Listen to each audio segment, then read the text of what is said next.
이승만 TV 시청자 여러분 안녕하십니까? 이영훈의 다시 찾는 조선 후기 8번째 시간입니다. 오늘의 제목은 도덕의 타락입니다. 부제는 성과 술, 섹스와 술로 본 조선 후기, 특히 18, 9세기의 도덕은 타락하고 있다. 그와 같은 내용이 되겠습니다. 흔히 우리는 조선 왕조의 선비 문화를 이야기하면서 그 선비 문화가 풍기는 향기에 대해서 자주 찬탄을 합니다만은 제 생각은 조금 다릅니다. 18, 9세기에 도덕은 타락하는 추세였다. 그렇게 생각을 합니다.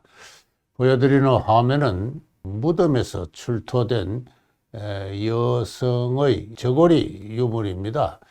15세기의 저고리는 그 위아래 길이가 돌연이라 하나요? 그것이 허리까지 내려오는 상당히 그 긴 저고리에 소매도 풍성한 활동하기에 매우 편한 그와 같은 저고리입니다. 근데 이 위아래의 길이가 세기가 거듭할수록 짧아집니다. 16세기에 나온 길이는 훨씬 더 짧아져 있음을 볼 수가 있습니다.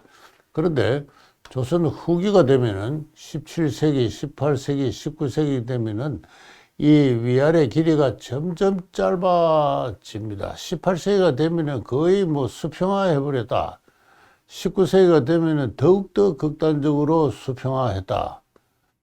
이건 대체로 그 양반 신분의 사대부가의 여인들의 저고리라 할 수 있죠. 그러니까 이 부장품으로 그렇게 살아생전에 썼던 옷들을 무덤에 넣은 것입니다만은, 이 사대부가들의 여인의 저고리가 18세기 이후에 극단적으로 짧아져서 소매의 폭과 거의 같은 지경이 되고 말하는데, 소매의 폭 자체도 매우 좁게 되어서 활동하기가 매우 불편한 이와 같은 그 저고리로 변했습니다. 이것은 한국의 복식사를 연구하는 사람들에게는 거의 상식적으로 잘 알려진 일입니다. 저는 이 사실이 의미하는 바가 매우 크다. 역사적 이해에 있어서 결코 빼낼 수 없는 중요한 하나의 시사를 던지고 있다. 그렇게 생각을 합니다. 이 보여드리는 화면은 1398년에 경상도 밀양 고법리에서 박액이라는 고려시대의 고위 관료가 매장된 묘에서 출토된 벽화입니다. 벽화가 그려진 무덤으로서 발굴된 것은 이것이 거의 마지막이 아닐까 저는 그렇게 생각을 합니다.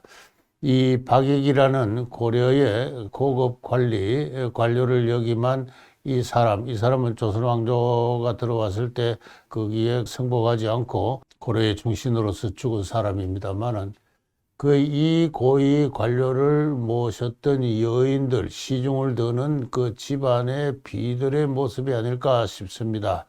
그 저고리 모양을 보십시오. 저고리가 조금 전에 보여드린 15세기 무덤에서 나온 저고리와 거의 같게 매우 풍성하고 길게 모양을 갖추고 있는 그런 모습을 볼 수가 있습니다. 고려시대의 여인들의 저고리는 이와 같았다고 볼 수가 있습니다.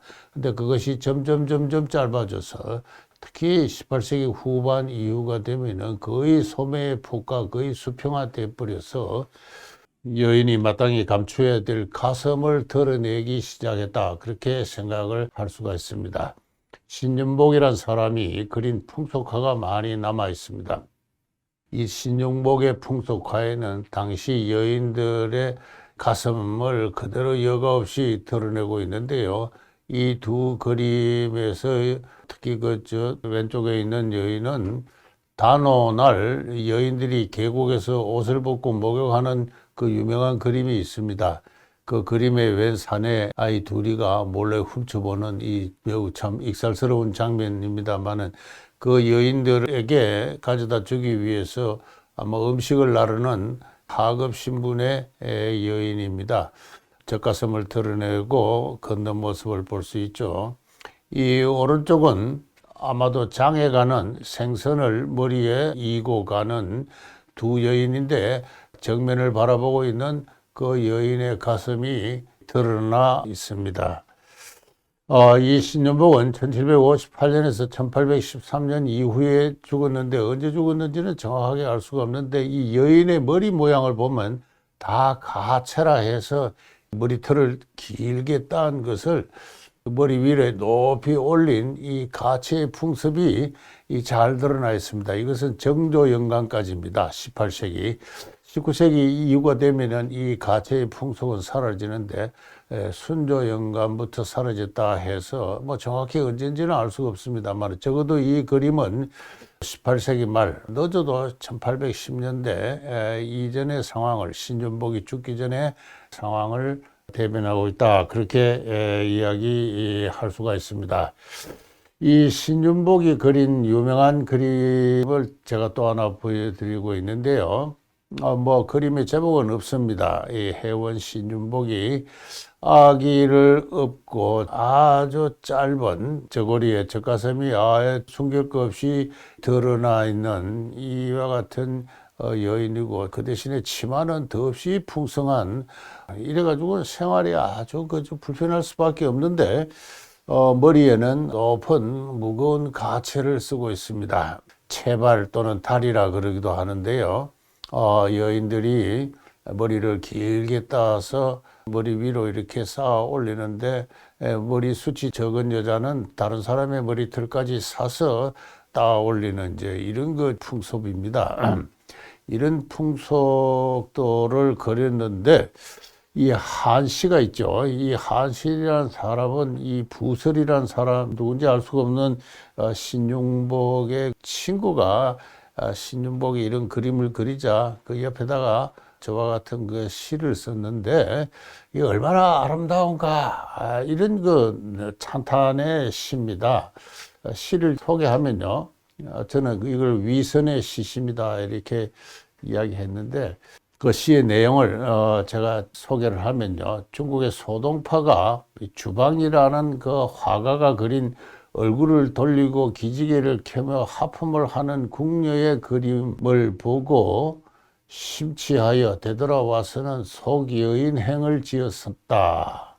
주방이라는 궁중화가가 어떤 궁녀가 낮잠을 자고 깨어서 하품을 하면서 그 아름다운 모습, 특히 그 허리, 가날픈 허리의 아름다운 모습을 보고 감탄을 해서 그 여인이 하품하는 아름다운 자태를 그림으로 그렸는데 이것을 소동파가 보고 그 여인행이라는 그림을 보고 여인행 사수 네 시를 지었습니다.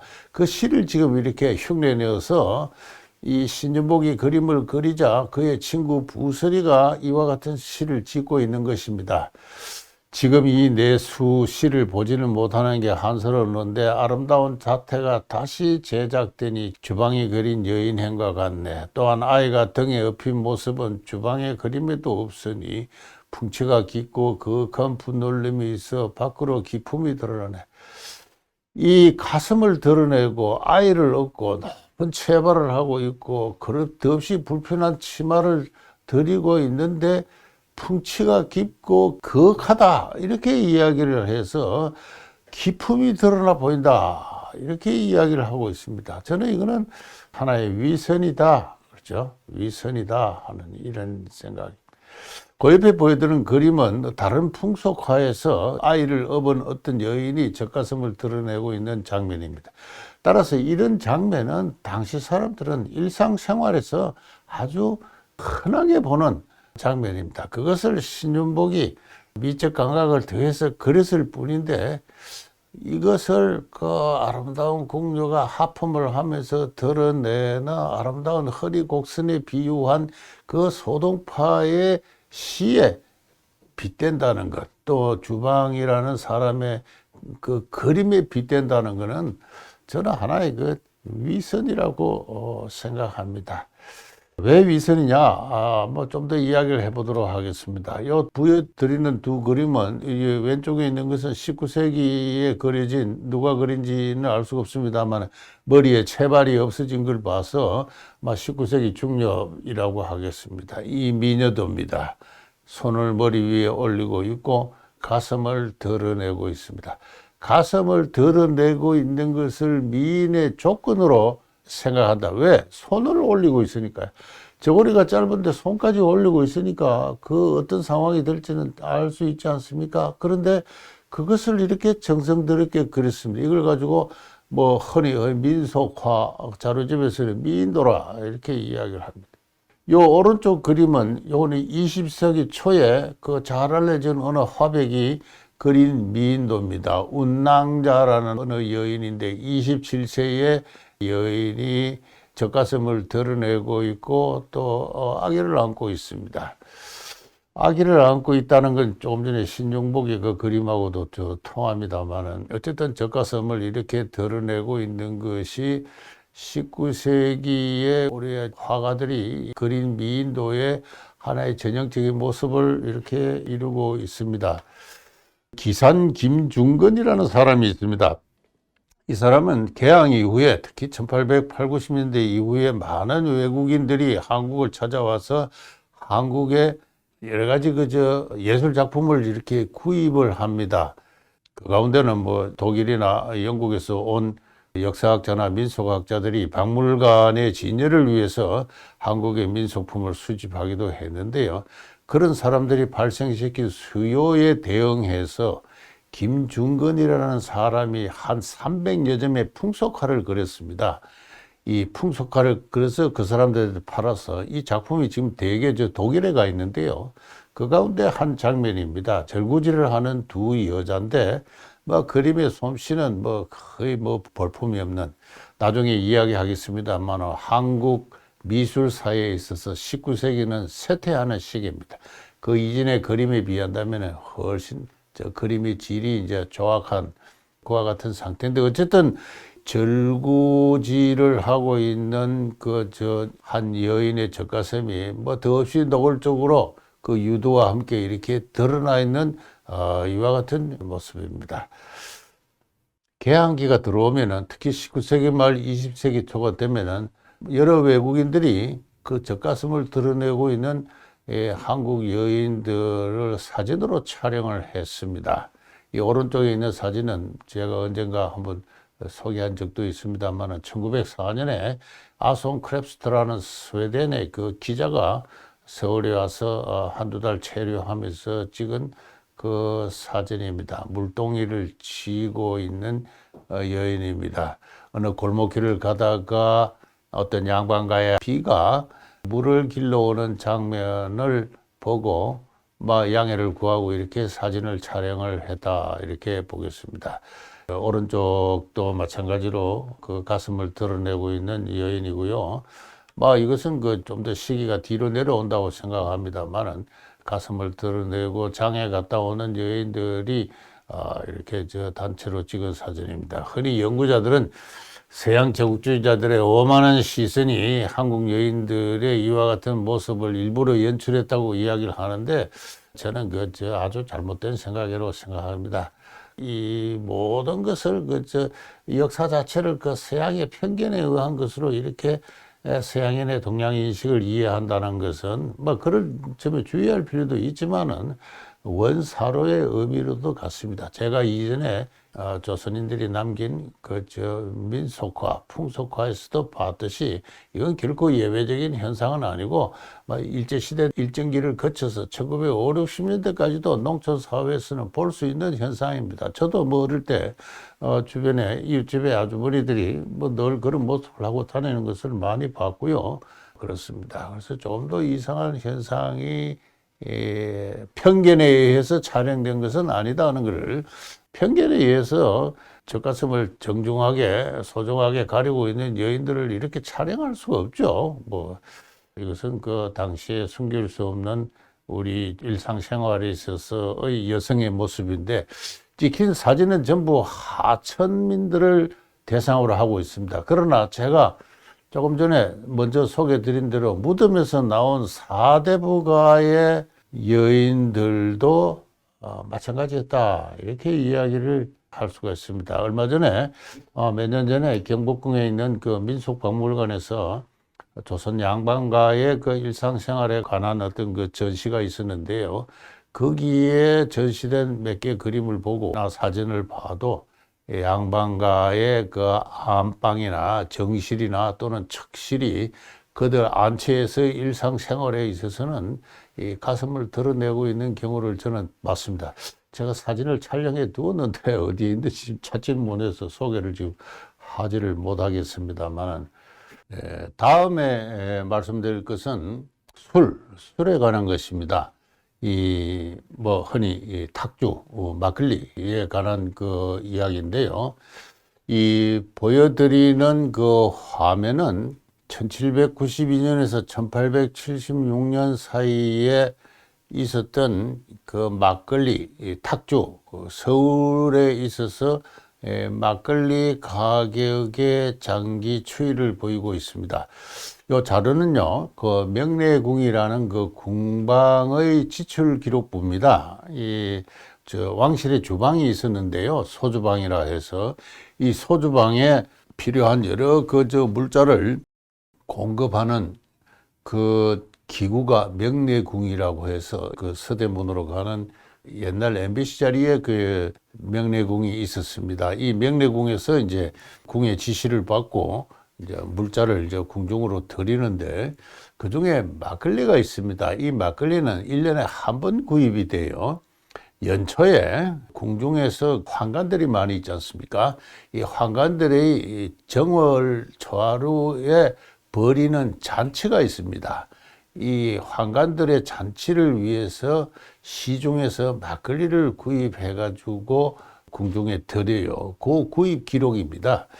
동이 단위로, 한자로는 이선이라 하는데 이 동이 단위로 막걸리가 구입되었는데 이것이 1792년부터 1840년대 중반까지는 한 동이당 한 13냥에서 15냥 정도로 변함이 없었습니다. 대체로 그 막걸리 가격은 장기적으로 한 50년간 거의 고정되어 있었고, 또 환관들이 마시는 막걸리의 양도 뭐 50동이 요거 수준을 잘 넘지 않았습니다. 그러다가 1840년대 중반부터 이게 막걸리 값이 이렇게 튀어오르기 시작해요. 그렇게 해서 1870년대 원래 가격보다도 무려 한 5배 수준으로 이렇게 튀어오릅니다. 1844년 5년부터 막걸리 가격이 튀어올랐다가 내렸다가 다시 튀어올라서 일정 기간 유지하다가 1860년대부터는 이제 지속적인 상승을 이제 하는데요. 이 원인이 뭐냐 하는 것은, 분석하는 것은 경제사 연구자들에게 있어서는 대단히 그 흥미로운 과제입니다. 이 막걸리는 쌀로 만드는데요. 쌀과 누룩으로 만드는데 이 기본 원료인 그 쌀 가격을 보면 이렇게 들쑥날쑥합니다. 그렇지만 크게 봐서 1830년대 중반까지는 대체로 일정 수준으로 유지되고 있다가 1840년을 전후해서 한번 크게 또 작은 봉우리를 형성하고 있다가 다시 원래 수준으로 돌아와서 1850년대 이후부터는 이제 지속적으로 상승을 합니다. 그렇게 해서 이 기본 원료인 쌀의 가격 변동과 밀접한 관련이 있다, 이렇게 생각할 수가 있습니다. 쌀값이 안정되어 있을 때는 막걸리 값도 안정되어 있었고, 그리고 쌀값이 오를 때는 막걸리 값도 같이 올랐다, 이제 이렇게 이야기할 수가 있는데, 그러면은 그 비율이 어떤가? 이건 이제 상대 가격 추세를 보면 알 수가 있습니다. 이 쌀값의 지수와 상대 가격의 지수를 정한 다음에 어느 한 해를 표준으로 해서 절대치를 구해가지고 이 상대 가격을 이제 구할 수가 있습니다. 이 각 년도의 상대 가격을 구하면은 이게 들쑥날쑥하지만은 전반적으로 상승하는 추세입니다. 다시 말해서 쌀 가격의 상승 정도 비율에 비해서 막걸리 탁주의 가격에 증가하는 비율이 더 크다. 특히 1840년대 이후 탁주, 막걸리의 쌀에 대비된 상대 가격은 급하게 상승을 했다. 1840년대부터 한 1850년대까지 그렇게 이야기할 수가 있습니다. 이 쌀에 대비된 막걸리 값의 그 증가가 의미하는 것은 막걸리 소비량의 증가입니다. 여기서 더 이상 자세한 것을 제가 지금 말씀드릴 수는 없는데, 사람들의 소득 수준이 더 높아져가지고 쌀보다 더 고급제인 탁주에 대한 막걸리에 대한 사회적 소비가 증가했다. 라고 이야기할 수가 없는 여러 가지 이유가 있어요. 쌀보다 더 고급 재화인 떡이라든가 꿀이라든가 기타 여러 가지 그 고급 재화의 쌀에 대비된 상대 가격은 하락을 합니다. 다시 말해서 소득 수준이 전반적으로 높아져 가지고 쌀보다 더 고급제인 재화의 소비가 느는 추세의 일환으로 탁주가 막걸리의 소비가 늘었다고는 이야기는 할 수가 없고, 다른 모든 고급제의 쌀에 대비된 상대 가격은 하락하는 추세였는데 쌀과 조기와 홍시 요 세 그만큼은 상승하는 추세예요. 따라서 이거는 전반적인 어떤 그 경제 사정의 호전이나 소득 수준의 상승과는 관계없는 당시의 서울을 중심으로 한 소비 시장의 특이한 동향을 나타내는데, 그것은 막걸리 소비량의 증가, 사람들이 술을 점점 더 많이 먹기 시작하는 사회적 풍조와 밀접한 관련이 있다. 저는 그렇게 생각합니다. 그런 내용의 글을 예전에 써서 발표를 한 적이 있는데요. 19세기에 이 관련해서 금주령이 어떻게 됐는가를 보면요. 결론적으로 말씀드려서 1830년까지 순조가 지배한 그 시기에 있어서는 흉년이 될 때마다 금주령이 발동이 됩니다. 그 금주령의 전통은 오래된 것입니다. 특히 그 이전에 영조대왕 때 많은 금주령이 발표가 됐는데요. 순조 때도 30년간 5번 금주령이 발표가 되었습니다. 1803년에 흉년이 들었을 때 금주령이 발표되었는데 단속이 지나치게 엄하였다. 이렇게. 1809년에는 큰 흉년이 들었습니다. 그때 많은 사람들이 금주령을 어겨서 처벌을 받습니다. 왕을 부축하는 그 액정배 환관들 일부가 금주령에도 불구하고 술을 마셨어요. 왕이 대노를 해서 비록 나의 액정배지만은 용서할 수 없다 해서 저 먼 섬으로 유배를 보냈습니다. 그리고 이 단속에 소홀한 형조의 당상관을 처벌을 하고요. 이 왕이 엄중하게 단속을 했기 때문에 이 서울의 시가, 물가가 내렸다, 쌀값이 내렸다, 이렇게 이야기합니다. 제3회는 1814년, 제4회는 1825년, 제5회는 1832년. 그때마다 이 단속에 소홀한 해당 관리를 파직합니다. 심지어는 그저 판서까지, 형조 판서까지 파직하는, 그리고 해당 관리를 추고하고 합니다. 그리고 금주령을 어긴 사람을 유배를 보내고 합니다만은, 그러나 이후 헌종, 철종 연간에는 금주령이었습니다. 중간에 한번 큰 흉년이 있었어요. 1840년을 전후해서 아까 쌀값의 파동을 보여드렸듯이. 그러나 금주령이 내려지지 않습니다. 이 1830년 이후 고종연간까지 금주령이 내려지지 않았어요. 여기서 뭔가 사회적 규율이 해이하는 그와 같은 상황을 볼 수가 있습니다. 1876년 개항을 맞은 그 해에 대흉년이 들었어요. 그래서 어떤 사람의 일기에 의하면 서울에서 저 호남 지방으로 내려가는 길 곳곳에 굶어 죽은 사람들의 시체가 여기저기 늘어져 있다 할 정도로 대흉년이 들었는데, 이때 고종이 금주령을 발동합니다. 그렇지만 아무런 강제력이 없었어요. 사대부들의 집에는 술독과 술 항아리가 서로 접혀 있고 간혹 적발되는 사람이 있지만은 단지 지류에 불과한 실정이다. 공공연하게 사대부들 집안에서 잔치를 하면서 술을 먹고 합니다. 조정의 대신들조차 그래 했어요. 이런 상황이 보고되니까 고종이라는 젊은 왕이 역정을 냅니다. 어떻게 해서 이렇게까지 기율이 없느냐 역정을 내니까, 이항이라는 고종의 숙부가 되는 사람이죠. 영의정인데, 전하의 지시가 지당합니다만은 신의 소견으로는 금지하기 쉽지 않습니다. 이렇게 왕이 명령을 했는데도 전하 해도 될 일이 아닙니다. 이렇게 이야기를 합니다. 조정의 기강이 완전히 허물어지는 가운데 조정의 금주령에도 눈 깜짝하지 않고 술을 마시고 거리를 술이 취해서 활보하는 사람이 절비한 이와 같은 실정이었습니다. 1882년에 다시 큰 흉년이 들었어요. 그때 전정은 구건이라는 관료가 금주령을 내려야 됩니다. 상소를 하니까 고종은 참작해서 처리할 만하다 이렇게 이야기한 다음에 다음부터 아무런 후속 조치가 없습니다. 해도 안 된다는 것을 고종이 알고 있었기 때문이다. 이렇게 이야기를 할 수가 있을 겁니다. 그래서 이 1880년대 이후 조정의 관료들의 기강은 서울에 집거한 양반 사회의 그 사회적 기율은 현저하게 해이되었습니다. 어떤 외국인들이 볼 일이 있어서 관청에 들러도 이 관리들이 뭐 대낮이 되어야 겨우 출근하는데 벌써 술이 취해 있는 그런 모습을 보는 것, 그 흔한 일이 아니었습니다.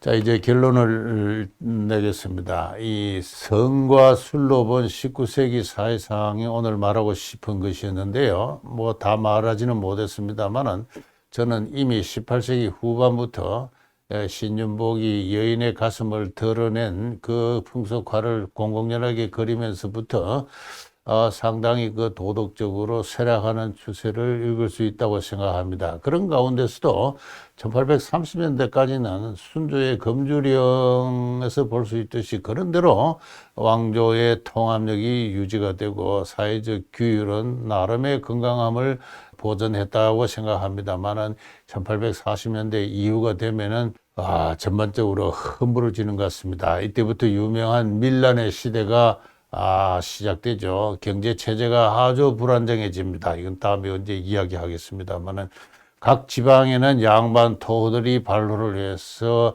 하천민들의 재산을 공공연하게 약탈을 했고 지방 수령으로 부임한 사람들조차도 도적으로 변해서 백성의 재산을 갈취하기 시작을 합니다. 그렇게 해서 밀란이 이제 폭발하는 이런 시대와 더불어 이 사회적 도덕과 기율이 가속적인 타락을 하게 됩니다. 이와 관련해서는 기생을 둘러싼 양반과 왈자의 향락풍조를 다음 시간에 말씀드리도록 하겠습니다.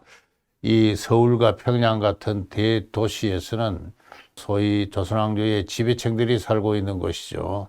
양반 지배층들의 자제와 그리고 중앙의 과학 관서에서 그들의 일거리와 그다음에 소득을 구하고 있는 서리들, 그리고 각종 군정의 그 장교들, 군관들, 그들의 자제, 풍족하게 부모로부터 재산을 물려받으면서 놀고 먹는 일로 생애를 사는 이 패거리들을 가지고 왈자라 그럽니다.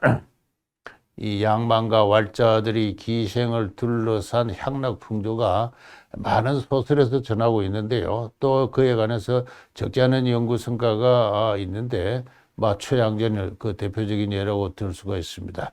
다음 시간에는 그것을 대해서 소개를 하는 것으로 하겠습니다. 오늘 저의 이야기를 경청해 주셔서 대단히 감사합니다.